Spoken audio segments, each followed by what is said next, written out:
Assalomu alaykum. Anglayotganinglar Qashqar Uyg'ur nashriyati 1999-yil 4-oyda birinchi qitim nashr qilgan roman Sarson Ruh, avtori Ahad Turdi. Birinchi qism, 11-bob. Umid sahili. Birinchi. Atxon turgan uyga bo'yi egiz, qo'li kang, saqli shalang bir arab kirib keldi. Onun chiroy turqidan 40 yoshlarda ekanligi ma'lum edi. U yalang'och bo'lib, kuchsiga oq matodan tayyorlangan kang yaktakni yepinib olgan edi. Hiliqi arab yaktikining bir qismini bo'yniga o'rib olgan, bir qismini bo'lsa issiqdan saqlanish uchun beshiga ortib olgan edi. "Mening ismim Masru", dedi u adab va muloyimlik bilan o'zini tunishtirib. "Meni bu yerga Arab konsulxonasidagi Muhammad ibn Ja'far avatdi." Masruhning so'zini Akbar o'rib berdi. U tunugundan beri gal og'riqi bilan qizitib, madrasaga borolmay, dadasining yonida yetayotgan edi. "Muhammad ibn Ja'far Arabistondan keldimi?" deb aldirab so'radi Akbar. Chunki uning o'g'li Fahad texi 2 kunning oldida dadasining qaytib kelmaganligini Akbarga aytgan edi. "Keldi", dedi Masruh kesibla. "Texi oqshom qaytib keldi. U kishi sizlarning haramga berish ishinglarni hal qilib, meni parxut bileti ilib berishga avatdi. Hozirla bir odam 400 rupiyadan topshiringlar. Bugundan qolmay Hoji Kabga chiqib bilet olamiz. Men bilan 1-2 odam billa chiqsanglar bo'ladi." Bu xabar hammaylarni xushalliqqa cho'mdirdi. Shu topda ularning uzoqdan beri intizor bo'lib zarqib, tashnalikda kutgan arzu-armonlari reallikqa aylanish oldida turadi. Ular endi Arabistonga boradi. Baytullohni, Xudoning bu muqaddas yigona uyini tavob qiladi. Hajarul Asvad teshini o'pidi va u namoyon qilib turgan ilohiy hikmatlarni yuragi bilan his qiladi. Zamzam bulqining obi hayot suyini ichib, holidan ketgan ko'ngillarni yashartidi. Ah, Makka, dunyodagi shaharlarning onasi, ulug'i, biz seni bak uzoq kutdik, bak sig'indik. Sening hidoyat quyoshi ko'tarilgan ashu muborak jamolingni ko'radigan kunimiz bo'ladi ekan. Sen Baytullohning makoni bo'libla qolmay, sen yana tinchlikning yurti, g'irib miskinlarning panogohi, sen bizning ne'matlarimizning, kuchimizning va umidimizning manbasi. Biz sendan hamisha xayrlik talab qilamiz. Ular shu topda ana shunda hayajon va aqida bilan unsiz nido qilyotdi. Bu ularning ilohga qilgan nolisi va iltijosi edi. Oyog'i chiqmas to'la kutishdan ko'zining qariqi sizilib, dillari qag'jirab ketgan bu odamlarga tuyuqsiz bu xush xabarni ilib kelgan Masruh go'yo jannatning elchisidek yaqimliq va muhtaram bilinib ketdi. Shunga ular neri birisini surishtirmayla, odam beshiga 400 rupiyadan pulni chiqarib, uning qo'liga tutqizdi. Yo'g'on bir so'mka pulga erishgan Masruh xushalliqidan o'zini shundoq tamkin, salobatlik tutishga urinsimi, lekin nima uchundir gap so'zlaridan bir xil o'duqush va aloqzodilik chiqib turadi. Lekin buni hech kim sezmadi. Uning atrofidagi odamlarning hammasi tuyuqsiz kelgan bu xushalliq va hayajondan mastxush bo'lib ketgan edi. Masruh Atxon bilan Musa Danqonni agashtirib, parxut bileti ilish uchun Hoji Kabga qarab mandi. Akbarmu billa chiqmoqchi bo'ldi, lekin Atxon uning salomatligidan ansirab qoldirib qo'ydi. Bugun Hoji Kabda odam ancha ko'p emas edi. Ular ko'k xish bilan silingan 2 qavatlik ozoda bir binoni aylanib o'tib, chetdagi bir ishxonaga kirdi. Masruh Atxon bilan Musa Danqonni ishxonaning bir chetidagi uzun o'rindiqda o'ltirg'izib qo'yib, o'zi aynak to'saqning u tarafidagi toshqan kalpuk, bo'rko'z bir pokistonlik bilan bir narsalarni deyishdi. Ularning gap so'z va muomalasidan burunla tanishdiganligi chiqib turadi. Atxon bilan Musa Danqon u ikkalandan ko'z uzmay o'ltirgan bo'lsa-mu, lekin ularning nima deyishib, nima qilayotganligini bilmaydi. Bu ikkalanning ko'nglida faqat biletning tezroq va o'ngishliq qo'lga tegishini tilashdan boshqa xiyoli yo'q edi. Bilet kesish rasmiyati ancha uzoqqa bormadi. Masruh yo'g'on konvertga silingan bir tutam biletni akilib, Atxon bilan Musa Danqonning qo'liga tutqizdi. "Mana bu 28 kishilik bilet", dedi u qo'l va ko'z ishoratlari bilan tushuntirib. "Parxod 3 kundan keyin portdan qo'zg'aladi. Biletda parxodning nomeri yoziqliq. Endi mening vazifam tugadi. Hozircha sizlarga xo'sh." Atxon bilan Musa Danqon shuncha vaqtdan beri talmurtgan ashu bir necha varaq qog'oz biletlarni xushalliqda ko'zlariga surtgidek bo'lishib ketdi. Ular endi Karachidan Jiddaga mang'alaydiganligiga rostilla ishongan edi. Ular Masruhning qo'lini qisib, nurg'un chiroyli gaplar bilan rahmat aytib, ko'zi qiymagan holda xo'shlashdi. Xo'shlashibla Masruhning nega g'oyib bo'lganligini bilmay qoldi. Ularning shu topdiki butun asiyadi biletni tezroq opirib, hamrohlarini xushal qilishda edi. 2. Masruh xili burunla Karachida o'ltiraqlashib, ordu tilini pishiq o'rganib olgan arab muhojiri edi. U noposi ko'p, dunyoning hamma yerlaridan odamlar kelib ketib turadigan bu qaynoq, murakkab shaharning ko'cha rastlarida atagandan kechgacha lag'aylab yurib, sirtdan kelib qolgan sadda, nadan odamlarni qaqti so'qti qilishga odatlanib qolgan bir sayoq edi. Agar Atxonlar atsi Said Taha bilan ko'rishmagan bo'lsa, o'zlarining Masruhga aldanganligini zodila bilmagan bo'ladi. Ular o'zlariga tutiyada ko'rinib ketgan paraxod biletlarini yanchuqlarining eng ostiga bexatar ishonchli yerlarga silib, kunda bir necha qitim silab yo'qlab, paraxodning mangadigan kunini to'rt ko'z bilan kutib turgan bir vaqtda Said Taha ularni yo'qlab kelib qoldi. Uning qo'lida ordocha va inglizcha 2 parcha gazet bor edi. "Sizlarga xush xabar, qarindoshlar", dedi u qo'lidagi gazetni ularga yeyib ko'rsatib. "Arabiston podshohi Abdul Aziz Saudi sizlarning darhol Arabistonga qarab yo'lga chiqishinglarni tasdiqlabdi.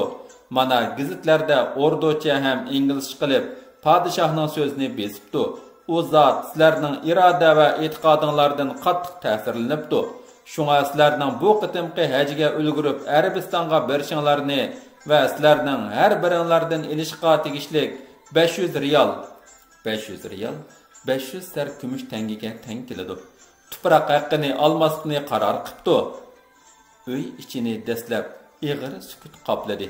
Keyin u yer bu yerdan xirtildigan esa degan ovozlar anglanishga boshladi. Said Taha ilib kelgan bu favqulodda xabar ularning hammasini go'yo xushalliq, hayajon va iftixorlik tuyg'usi aralashib ketgan cho'ng bir qaynamga tashlavatgandek esangirtib qo'ygan edi. Ular o'zlarining katta podshohning nazariga tushganligidan, uning cheksiz himmat shafoatiga erishib, nurg'un mushkulliklardan qutulganligidan xushal edi.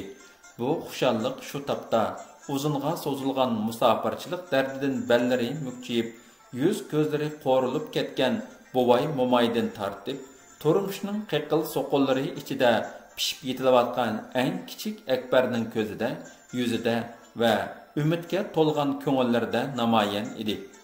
Atxon Said Tahaning yaxshi ko'ngliga rahmat aytib, oxirida mundoq dedi: "Muhammad ibn Ja'far janoblari tunugun bir odamni avatibdikan. Shu kishi bizdan pul yig'ib, parxod beltini ilib berdi. Xudo xolsa, at tushdan keyin yo'lga chiqmoqchimiz." "Muhammad ibn Ja'far bu yerda yo'q-ku?" dedi Said Taha taajjub bilan Atxonga qarab. "U kishi texi Arabistondan qaytmagan tursa, bu yerga kim avatidi?" Akbarmu hayronlik ichida ahvolni tushuntirdi.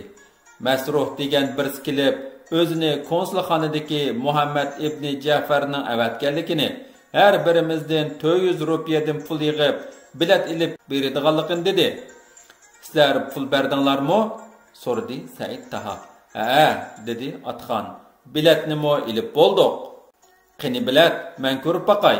Said Taha yanchuqidan sadab gardishlik ko'zoynakini ilib taqidi va Atxon uzatgan parxod biletini qo'liga ilib sap soldi. birdilla uning chiroyi o'zgarib, qop-qora ko'zlari qayg'uluq tus oldi. U bachchag'ar sizlarni aldab ketibdi, dedi Said Taha zarda bilan. "Mana qaranglar, 210 rupiyalik biletga sizlardan 400 rupiyadan yig'ibapti. Yana texi paroxtning ostidagi eng nachar uylar ekan. U noinsof qizli ko'z." Atxon bilan Musa Danqonmu bir-biriga qarashib xiligacha jimmida turib qilishdi. Ularning ko'zlari g'azab va shu g'azab tufayli paydo bo'lgan ochiq azob bilan to'lgan edi. Aradan biraylan xuddi o'ziga o'zi savol qo'ygandek so'rab qoldi. "Masruh degan saqtipaz bu ishlarni na'dan bilib olgandi? To'g'ri, u zodi na'dan bilib olgandi?" Amaliyotda bundaq odamlarning kirmaydigan to'shki, bilmaydigan ishi yo'q. Ashu kuni Tayaji o'zini mashinaning oldiga tashlab, Dipa bayni qo'rqitmoqchi bo'lgan so'rinda Masruhmu bar edi. Keyin Muhammad ibn Ja'far kelib, ularga tasalli berib, heliqi yaxshi gaplarni qilganda, Masruhmu bu gaplarni anglab, ko'nglining bir burchikiga silib qo'ygan. Keyin vaqtning uzirishi bilan bu ishlarni esidanmi chiqarib o'tgan edi. Ammo u tunugun atiganda gizit ko'rib o'tib, Saudi podshohining heliqi so'zini ko'rib qoldi va shu hamon unutilib ketgan heliqi ish guppida esiga tushib, ko'ngilda bir shum xiyol bosh ko'tardi. U atiganlik nashtinimi chalib puloq qilib, Arab konsulxonasiga bordi va u yerdan qiynalmayla Muhammad ibn Ja'farning bu yerda emas, Arabistonda ekanligini bilib, uning nomini suiiste'mol qilish niyatiga keldida avval Hoji Kapga bordi. Ondan surishtirib yurib, atxonlarning bar yerini tepib olgan edi. "Bu bakmo hiligar, quv narsikan", dedi Said Taha. Masruhning aldamchilik mahoratiga hayron bo'lib, "Bo'lmasa, mundaq chaqqan chiqmaydi. Heliqi bilan sotquchi bilanmi birlashib olgan gap. Ammo uningga bir narsa deydiganga asosimiz yo'q-da." Said Taha ulug' kichik tinib qo'ydi. Uning farzi to'g'ri edi. Masruh eng avval Hoji Kapdiki ashu to'shqan kalpok bo'rko'z qaravoyga gazitni ko'rsatib, uning bilan oldin kelishib, uningmi har biletdan 15 rupiyadan nab berishni putishib olgan edi. Shunday qilib, biletchi yarim soatga yetmagan vaqt ichida 420 rupiyaga, Masruh bo'lsa ko'zni yumib ochguncha oraliqda paydo bo'lgan harom niyati bilan 4900 rupiyaga ega bo'lib, shaharning bulung puchqoqlarida g'oyib bo'lgan edi. "Elimo shukri", dedi Atxon hamrohlarining ko'nglini parakanda qilmaslik uchun o'z-o'ziga tasalli berib. "Bilat yolg'on emaskan. Xudo buyursa, ata yo'lga chiqib ketsakla, ko'ngil dishvarchiliklarimiz-mo ko'tarilib ketadi. To'qi qo'ndoqqa chiqqanda hammani unutdi degan shu-da", dedi Musa Danqon uning so'ziga uloqlab. Azroq yumurliq tus olgan bu so'z kishilarning ko'nglidagi g'ashliklarni bir mahal ko'tarib o'tdi. 3. Amdila ko'tarilgan quyosh ko'zlarni chaqatdi. Uning tegidagi keng dengiz bo'lsa, xuddi magma suyi hiyilgandek vil-vil yenib turardi.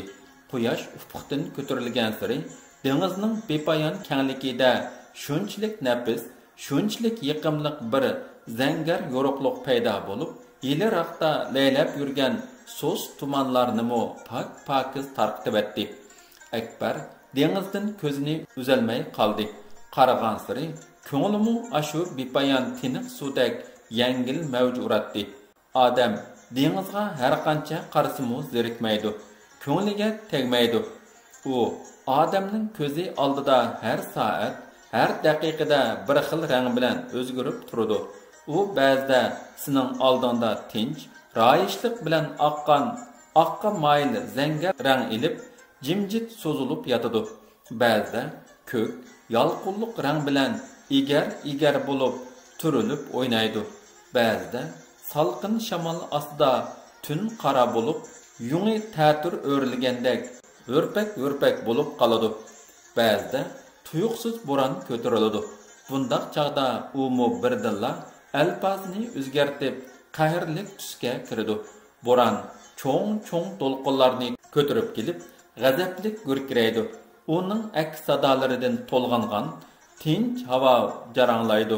Shiddat bilan chachiragan sularning tamcha bujg'unlari necha g'ulaç egizlikka ko'tarilib, u yerda nepil tuman paydo qilib, xuddi oppoq yipak po'piklarga o'xshash esilib turadi. Bo'ron to'xtaganda bo'lsa, u yana o'zining aslidagi so'yimlik holatiga qaytib keladi. Ochiq osmonda biliqchi qushlar paydo bo'lib, dengiz bilan so'yishib, erkalashib o'ynaydi. Chiroyli tillari bilan chaqirishib, osmon bilan dengiz giralishib ketgan bu cheksiz bo'shliqda bir xil tinch va xushal hayot simfoniyasini paydo qiladi. Mana shu dengizda ba'zida bo'ron to'lqinlar bilan ilishib, ba'zida tinch asoyishlik ichida rohatlanib uzib ketayotgan kona paraxutga mana bugun 13 kun bo'ldi. Bu jarayonda dengiz safarini tunji qitim 5 dan o'tkazayotgan ba'zilar dastlab qiziqqan, dengizning jalbkor sirliq hodislariga maftun bo'lib, bir necha kunning qandoq o'tganligini sezmagan bo'lsa-mu, lekin ular vaqt uzargan sari cheki ko'rinmaydigan bu tugumas safarning hamisha bir xilda takrorlanaveradigan ko'rinishlaridan zerikishga, bezor bo'lishga boshladi. 10 necha kungacha ularning yuqoriga qarasa ko'radigani osmon, tuvanga qarasa ko'radigani suv bo'lg'achqa, endi bularni ko'rishnimi, o'ylashnimi xohlamaydigan bo'lib qoldi. Shu topda ular go'yo vahima va xushalliq, andisha va hayajon aralashib ketgan cho'ng bir qaynamga tushib qilib, uningdan zodila chiqolmay pirqirab yurgan odamdek ko'ngilsiz hissiyotga chirimilib qolgan edi. Buni az degandek ba'zilar dengiz safariga moslasholmay beshi qaydigan, ko'ngli ilishadigan, kechgacha biliq yegachga biliqni ko'rsa saskindigan bo'lib qolgan edi. Hozir Akbarmu turib beshi qayib qay qilatdi. Bundaq chaqlarda paraxut sahnasiga chiqib sayla qilg'udek madori qolmay, ostinqi qavatdagi ashu paskinchilik, sesqichilik qoplab ketgan o'pchi uylarda demiqib hasrab yotadi. Bundaq zirkishlik chaqlarda uningga birdan bir amak bo'ladigan narsa paraxut xodimlarining dengizga to'r tashlab suzib qo'ygan rangarang biliqlarni tomosha qilish edi. Akbar o'z yurtida bir xil rangdagi paqa boshliq sazansimon biliqlarni ko'rgachga, dengizdan chiqadigan bundaq xilma-xil rang-murang biliqlarga qarab hayron bo'ladi. Akbarning ko'z oldida piltingishib yurgan ba'zi biliqlar xuddi rassom uning tenini bo'laklarga bo'lib, oq, qora, ko'k, yeshil, seriq ranglar bilan bo'yab qo'ygandek, shundaq ranglar ham farqroq edi. U ba'zida bundaq biliqlarni pishirib yeyishni emas, balki biliqdanda biqib keyin yurtqa aparganda do'st birodarlarga ko'rsatib, tabiatning bundaq ajoyib mo'jizotlari to'g'risida so'zlab berishni o'ylab ketadi.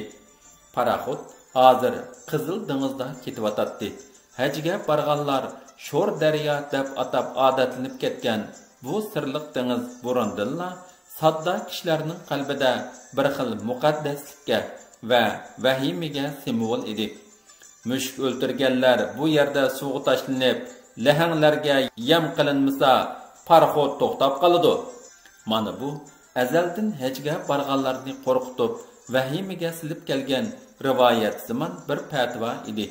Har qanday odam bu yerga kelganda mushu ishni o'ylamay, andish qilmay turolmaydi. Mana bugun atigandila sho'r daryoda ketyapmiz degan xabarni anglagan Akbarning xiyoliga ashu ish tushib, butun vujudini surlik bir andisha chirmib oldi. Chunki Akbar 2 yilning oldida og'inisining kaptirini yab olgan o'g'ri mushukni tutib, og'inisi bilan birlikda uni o'ltirayotgan edi. Akbar bu ishlarni o'ylab qattiq sarosimiga tushdi. Butun badaniga qo'rqinch va ansizlik titriki o'lashdi. Uning chiroyi tatirib, ko'z qarachiqi vahimadan kengayib ketdi. Atxon Akbarni yana shu besh qayib ko'ngil bearam bo'layotgan o'xshaydi deb o'ylab, uningga ilhom bermoqchi bo'ldi. O'g'lim, g'ayrat qil. Pat arada Baytullohga yetimiz. Zamzam suyining tomchilari ruhingni yashartib, dardingga shifo bo'ladi. Akbar rastada shundoq degan ma'noda beshni lingishtirib qo'ydi. Lekin ko'nglidagi haqiqiy andishalarini dadisiga aytishga petinolmadi. Chunki dadisi buni anglasa onundan ranjishi va o'zidanmi bakrak bearam bo'lishi turgan gap edi. Chunki bundaq sadda e'tiqodga umu ishnatdi. Akbar xiyolida ko'ngilsiz ish mana yuz berdi, ani yuz berdi degan andisha vasvasa bilan hiliqi sisiq, tinchiq uydan sirtqa chiqmay 2 kunni o'tkazibdi. 3-kuni tushdan keyin paraxot sahnasida allaqachon ko'tarilgan ovozlar anglandi. Akbar cho'chib ketdi. Hamma ish tugadi degan mudhish xiyol bilan chiroyi tatirib, alam va hasratdan yig'lagudek bo'ldi. Og'zi biror oyatni o'qishqimi kelmay, lavlari pirib-pirib ushdi. "O'g'lim, xo'sh xabar, jiddiy keldik." Atxonning sirtdan yugurib kirib qilgan bu gaplari Akbarga go'yo tushidek g'uvva va aniqsiz anglandi. "Akbar, nim bo'lding bolam?" Atxon uning chiroyiga, xunsiz ko'zlariga qarab qo'rqib ketdi. "Bir yering og'riyotamdi?" "Yo'q, dada," dedi Akbar zaif, miskin ovozda. "O'zimcha shundoq. Bo'ldi, endi g'ayrat qilib o'rningdan tur, o'g'lim. Jiddiga keldik. Azobli uzun safar tugadi. Xudo bizni murod maqsadimizga yetkazdi." Akbar shundala esiga kelib, ulug' kichik tindi. Go'yo ashu bir tiniq bilan necha kundan beri butun vujudini vahimaga solgan g'am andishlar havoga ko'tarilib, bulutlar orasiga singib ketgandek u yengil va ozoda bo'lib qoldi. Lekkida o'rnidan turib, dadisi bilan billa paraxotning keng sahnasiga chiqdi. Hamma odam u yerda xushalliq va hayajon bilan qo'llarini pulanglatib, yiroq sohilga qarab turardi. Akbarning ko'z oldidami hayotlik nishoni bo'lgan egiz past binolar bilan so'z ustida qoplagan birovat shahar namoyon bo'ldi. Mana bu ular 17 kundan beri ko'rishga intizor bo'lgan hayotlik sohili, uzoqdan beri tashnalikda kutgan umid sohili edi. Ular Jidda portada necha kundan beriki harg'inliklarini unutib, xushal va tetik holda paraxotdan tushdi. Ammo bir necha qadam mangmayla o'ngi qara, chiroyi surlik, odamga bir xil gumoni nazari bilan qaraydigan, qo'lida quroli bor, mash rang kiyimlik soqchilarning qamal qilishiga uchirdi. Ularni yig'ib akilib, cho'ng bir qo'rovga soladi. Soqchilarning orasidagi egiz bo'y, shap burutliq, tapancha asqan birsi Uyg'urchini chala puli so'zlaydigan Muhammad Sumar ismli bir turk tilmashning yordamida mundaq dedi: "Sizlar Allohning ulug' baytini tavob qilish uchun bu muqaddas zaminga keldinglar. Allohning nazari tushgan bu yurtning esilligidan sozliqda yashaydigan laylaq qushmo bu yerga kelsa uzunga qolmay lachinga aylandi." Pat-pat burutlarini to'lg'ab gediyib turgan bu soqchi boshliqining so'zi Akbarga bir oz g'alati tuyuldi. G'ururga tekkandek bo'ldi. Uning qarashicha bu dunyoda tug'ilib o'sgan yerini, vatan deb atalgan ashu muborak yurtini so'ymaydigan, sig'inmaydigan odam yo'q edi. Yurtini unutgan, ko'nglida yurt sevgisi bo'lmagan odam uchun bu dunyoda muqaddas narsami yo'q edi. Ammo u har qanday inson bolasining yurakida, qalbida saqlanadigan eng buyuk, eng yegona va eng pinhon tuyg'u edi. Shuning uchunmikin soqchi boshliqining mundaq oshkora maqtanchoqligi uningga bakmu tetiqsizlik bo'lib tuyuldi. Shu hamon Akbar ko'nglidan bizning yurtning esilligidan lochinlarni so'qitadigan shunqarlar uchib chiqqan degan fikrni o'tkazib, soqchi boshliqiga da'vatay dedi-yu, lekin yana nima uchundir o'zini besib jim turib oldi. Soqchi boshliqi yana shunda haqovrlik bilan gapini davom qildi. Agar sizlar Makkaga tezroq berib, Baytullohni tavob qilishni o'ylasanglar, bu yerdan 40 riyoldan pul topshirib chiqsizlar. 40 riyoldan pul topshirmaganlarni bu yerdan chiqarmaymiz. 40 riyol 40 sar kumush tangaga teng. Shuncha jafolarni tortib, ming bir mushaqqatda bu yerga aran yetib kelgan o'ruq ot odamlar uchun bu kutilmagan seliq nihoyatda ig'ir tuyuldi. Ular xili achchiq zarda bilan Padişah bizden tuparak haqqı elishni kechirim qilgan. Sizlar bu pulni nimaga oldingizlar? deb g'uvg'a qilishdi. Tuparak haqqı degan oz pul emas, dedi hiliqi saqchi boshliqimi chalvaqab. Uni alamdo almamdo keyin ko'rsizlar. Bizdan oldigan 40 riyalimiz portdan chiqish rasmiyat puli. Buni bermasanglar mushu yerda yetiversizlar. Kimmo Beytullahning bo'sog'isiga kelganda uni tavob qilishni o'ylamay sirt qilishni xohlasin, ularning yurtdan chiqib 1 yildan ortiq vaqtdan buyon tartib kelayotgan jafo mushaqqat, azob oqibatlari faqatla ashu ish uchun emasmidi? Ular saqchi boshliqi bilan zakonlashib, avara bo'lishni xohlamadi. Qachonmi qurol tutganlar bilan oddiy fuqarolar tang bo'lib boqqan, ular xuddi yuraklarining qat-qatidan sug'urib olgandek 40 sardan tangini ilib topshirib bu yerdan qaytib chiqdi. Endi ularning oldida Arabistonning yurki hisoblangan Makka quchoq ochgan edi. 11-bob tugadi.